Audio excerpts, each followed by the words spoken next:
E eu gosto muito de tentar controlar as coisas. Isso é absurdo, mas eu tento. Ah, gente, acho que é um mal meu também. Sim, e rede social foi algo que eu pensei, não, muito obrigada. Tem também outra questão. Durante alguns anos, e olha que bizarro, eu tive uma medida protetiva contra um cara que ele, juro pra você, ele fez faculdade comigo. Não faço a menor ideia, nunca foi meu amigo, nunca absolutamente nada. Eu morei fora um tempo, então eu peguei matérias muito loucas. Eu pegava de manhã, pegava à noite, pegava à tarde, pegava em horários diferentes. Caraca. E aí, anos depois, tipo assim, uns 2 anos depois, eu descobri que ele me seguia, ele chegou a ser preso. Foi uma loucura. E aí eu andei com segurança particular durante 1 ano. Foi tipo bizarro. Eu dei entrada em porte de arma. Foi loucura. Nessa época, eu já estava muito focada no trabalho, que foi bom emocionalmente pra mim, porque eu me afastei muito dos meus amigos. Eu não queria falar, gente, então, tem um cara aí que ele tá dizendo que vai me matar, um maluco. Não, isso é uma loucura, você não consegue nem dormir direito, né? Uma parada louca. Nada, tipo assim, ele tentou virar amigo dos amigos do meu pai, da empregada da minha irmã. Era absurdo o que ele fazia. Ele ia pra frente do meu prédio e ficava vigiando o meu prédio. Foi uma época muito, muito maluca relacionada a isso, mas graças a Deus que já passou e eu esqueço. Às vezes eu esqueço que isso já aconteceu comigo. Coisas ruins, assim. Sim. Aí, às vezes, do nada, assim, eu lembro. Quando eu tô sozinha no escritório, eu fico, eita, eu tranquei a porta. Eu fiz isso, eu fiz aquilo. E, nessa época, eu fechei muito as redes sociais, porque a polícia fez um levantamento que, onde eu postava que eu ia, ele ia e ele fazia check-in. E eu ia em um lugar no Lago Sul, que é uma paleteria, e ele sempre ia nessa paleteria. Quando ele foi preso a primeira vez, foi nessa paleteria. Ele tava drogado, malucão. E aí foi falando umas besteiras. Essa paleteria é de uma familiar minha. E aí eles avisaram, cara, tem um maluco aqui. E ele ia pra lá por quê? Segundo ele sabia que eu passava por lá. Então ele ficava esperando eu passar alguma vez. Enfim, eu acredito em Deus e eu tenho certeza que foi um livramento. Mas eu acho que esse tipo de maluco é mais comum do que a gente imagina. Já passou uma pessoa aqui no podcast, tá? Que eu não vou falar quem é. E é uma mulher também. E teve um maluco aí que foi atrás, descobre onde a pessoa atende. Sim. E tenta entrar no prédio, tenta dar identidade até falsa, uns negócios loucos. Aí teve medida protetiva. Sim. Acho que no caso dele ele não foi nem preso, ele foi internado, era um maluco mesmo. O meu caso esse ser, ele acabou, ele foi considerado inimputável. Ele, enfim, não vou doente. Doente, ele não podia responder por ele, mas é uma pessoa normal. Você encontra na rua, em qualquer local. Então não dá nada. Ele é completamente normal. Então, assim, com todo o respeito, né? O judiciário é maravilhoso, mas eu acho que precisa ter uma delicadeza maior para tratar desses casos. Principalmente... Gente, mulheres, pelo amor de Deus, não é de mulher que tá morrendo por aí. Claro. Então, precisa ter um olhar clínico para essas situações. Na época, eu me senti muito insegura, extremamente insegura, ainda mais quando a polícia foi fazendo os levantamentos. E meu pai tem preso em outro estado, ele foi em outro estado conhecer as pessoas. Quando descobriu que ele tinha se aproximado da doméstica, eu fiquei muito preocupada na época. Isso é louco. Sim, é bizarro. E não adianta você falar, é uma besteira, passou. Eu emocionalmente ficava, sério, que maluco. Você pensou mesmo em pegar um porte de arma, assim? Você já Não, deu eu dei tiro? entrada. Não, eu dei entrada e desisti. Já fez aquelas escolinhas de... O máximo que eu já peguei de porte de arma foi como é que é o nome daquelas bolinhas de... Paintball. Paintball. Aquilo ali, mas é mó legal aquilo ali. Sim. E dói pra caramba. Não, eu não cheguei a atirar. No máximo foi que eu já atirei foi tipo espingarda do meu pai numa fazenda. Autorizado por lei, tô brincando. Tá, mas eu cheguei a dar entrada só na parte da psicóloga, porque primeiro precisa de um laudo da psicóloga dizendo que você tá apto para poder dar entrada no porte de armas. É uma burocracia maluca, né? Maluca. E na época eu passei, tinha validade de 3 meses a declaração dela. E aí eu tinha que passar para as aulas de tiro, e aí depois tentar atirar a arma, sendo que eu não podia usar a arma em locais públicos. Então, tipo assim, pra que eu ia precisar da arma? Eu ia guardar ela em casa? Eu não podia ir pro trabalho? Se alguém te aborda na rua, não, peraí, deixa ela em casa pegar minha arma. Não... Sim, eu não podia levar pra lugar nenhum. E algo que me impactou muito... Isso é a posse. A posse ou porte? Sou bem perdida nisso. Isso daí é a arma. Tá, não, mas é porque tem uma parada que você pode carregar arma com você, outra não. Não, mas... Quem pode é, tipo, os profissionais da área. Os policiais, ou quem faz... Segurança... não, de esporte. Que aí não pode ficar andando, mas você pode andar até o local da caça. Até o local de tiro, enfim. Mas o que me impactou muito, que um dos pontos que me fez desistir, além de não poder me proteger com ela, foi que a psicóloga virou e falou bem assim, olha, eu vou conceder pra você a parte do psicológico, porque eu tive uma menina que, parecido o caso, ela foi estuprada. Aí eu fiquei assim, Aí ela virou e falou, mas a mesma arma que você portar, que você pode atirar e matar a pessoa pode pegar e te matar.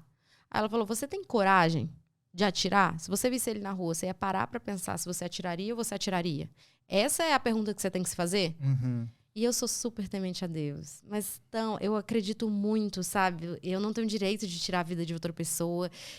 Sabe? Eu acredito muito na ética, o bem e o mal, boa fé, enfim. E na época eu perguntei, gente, eu posso estar tirando algo, eu vou tirar o porte de armas de algo que vai me prejudicar. Porque será que eu tenho coragem de fazer isso? Se a pessoa te tomar ali... Exatamente. Então, isso também foi um ponto que me fez desistir. Tem que ter um sangue frio maluco, né, velho? Porque eu sempre fui a favor dessa questão de facilitar até a questão do da posse ou porte de arma. Da arma. Por que eu penso isso? Porque a gente vive num mundo, cara, que o bandido não faz psicotécnico pra pegar arma. Ele pega uma arma raspada e se foda se você é do bem ou do mal. Ele vai te matar mesmo. Verdade. E a gente tem que ter... Aí que tá. Eu também penso assim, se eu teria esse sangue frio. Mas eu acho que eu teria. Sim. Sabe uma coisa que me vem muito à cabeça? É o seguinte, cara. E se eu tô numa situação louca, que eu preciso, assim, velho, ou é minha vida, ou a vida do cara, eu vou lá, pum, matei o cara. Sim.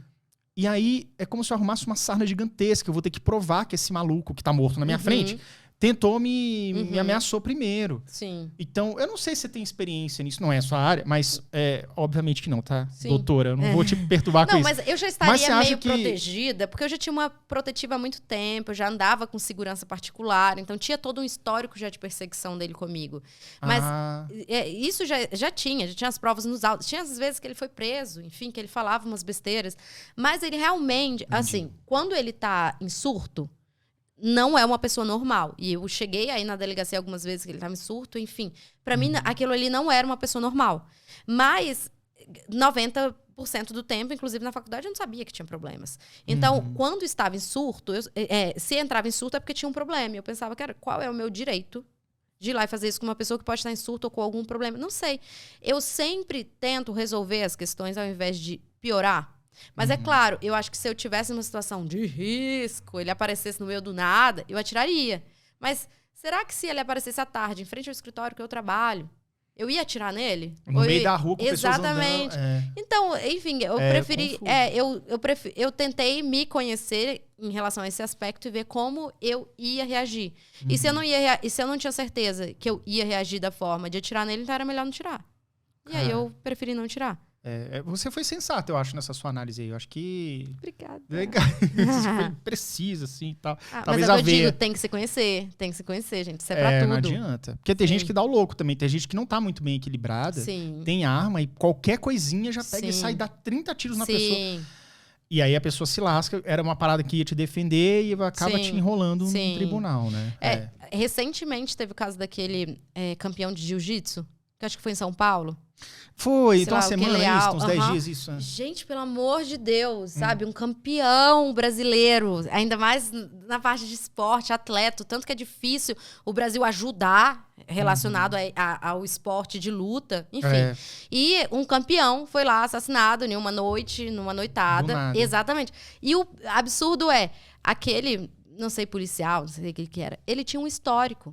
Já tinha outro caso que tinha saído uma condenação que ele não cumpriu. E era muito semelhante. Tipo, saiu numa festa, brigou com outra pessoa, tirou uma arma. Sabe? Era muito semelhante. E como assim? Teve uma condenação, ele nem cumpriu a condenação dele. E aí foi lá e aconteceu isso. Matou um mega campeão, super admirado pelo Brasil. Esse maluco tinha que estar na jaula, né? Exatamente. Olha o absurdo. Então, tem que ter um olhar clínico. Eu sei que o judiciário está abarrotado. Mas o judiciário precisa saber como gerir. Não sou eu que vou dizer como é que precisa gerir. Mas ele precisa saber como cuidar desses casos específicos. Olha as audiências de custódia. Eu não sou da área. Já fiz só uma audiência de custódia na minha vida inteira. E não é uma área que eu me interesso por isso. Mas quantos casos a gente escuta de... o estuprador foi solto na primeira audiência de custódia. Você fica... quê? Como assim? Cara, é um país muito inseguro que a gente vive. Você não acha? É muito complicado. Porque, bicho, eu não posso... O cara vai... Eu vou seguir a regra do jogo. Beleza, sim. O cara foi condenado e tal. O cara não cumpre a parada. Sim. Agora, se eu pego e dou um tiro no maluco desse, eu tô lascado. Sim. Mas, sabe, Yuri, eu acho que a gente tá tendo gerações que estão muito problemáticas. É até difícil eu falar, o governo, o problema é do governo. Acho que as pessoas estão vindo com muitos problemas, muitos traumas. Eu sempre respeitei muitos traumas das pessoas, porque só elas sabem o que elas passaram, o que elas carregam na vida delas.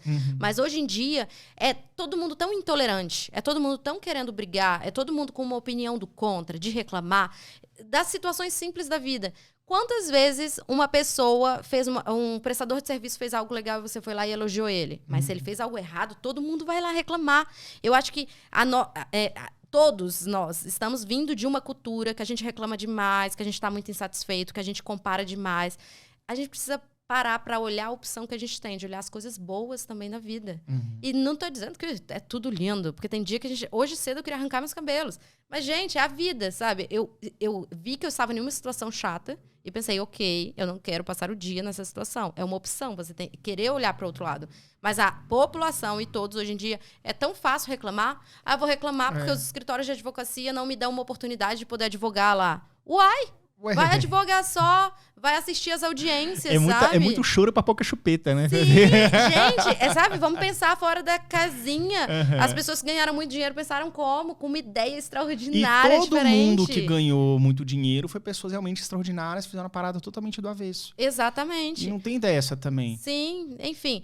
É difícil. Eu sei que o mundo moderno hoje em dia ele traz muitos problemas, burnout, todos os problemas, depressão. Mas também acho que tem tanto drama dentro de tanta coisa. Hoje em dia é difícil. Eu não posso sentar aqui e falar sobre questões políticas que eu acho, porque eu vou perder clientes e eu vou arranjar inimigos mortais. Isso é um absurdo. Né? Tá chato as pessoas demais. não conseguem conversar. Não conseguem, não. Exatamente. A gente tem até que escolher, né? O que a gente vai fazer. Ou a gente fala o que a gente pensa, ou a gente finge que todo mundo é neutro e nada acontece, em nome de uma... Cara, as pessoas não sabem mais lidar com o diferente, né? Sim.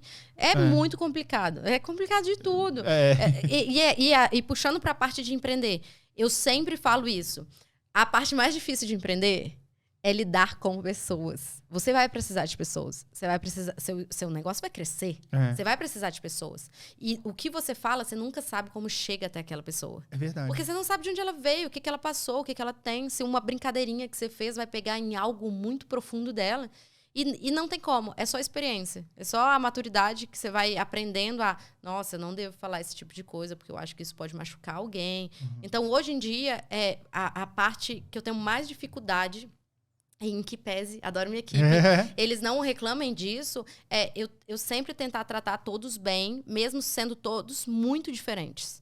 Eu acho que os seus colaboradores estão satisfeitos, eu acredito que estejam satisfeitos lá na AMA. Eu tenho certeza que os que estão, sim, mas é muito difícil. É como eu te falei, as pessoas são diferentes. Então, às vezes, num processo seletivo, alguém fica pouco tempo no escritório porque não tinha aquela compatibilidade com o escritório. A pessoa estava errada? Não. O escritório estava errado? Não. Só são ambientes, pessoas com expectativas diferentes. É só isso. O difícil é parar de dramatizar e saber lidar com as situações. E falar, tá tudo bem. Não, acreditar que a vida é fluida mesmo, o problema não tá no escritório, não tá comigo, só não deu o match ali, tá perfeito, não tem problema. Vou seguir a minha vida, continuo tendo um bom relacionamento com o escritório. Legal. Hoje em dia é difícil as pessoas terem esse tipo de relação. É complicado. O gestor, ele sofre muito. Ele sofre da vida pessoal e da vida profissional, de ter que separar aquilo, mesmo estando todo o tempo quase todo o tempo dentro da empresa dele, não poder confundir as suas relações profissionais com a sua vida pessoal. É complicado.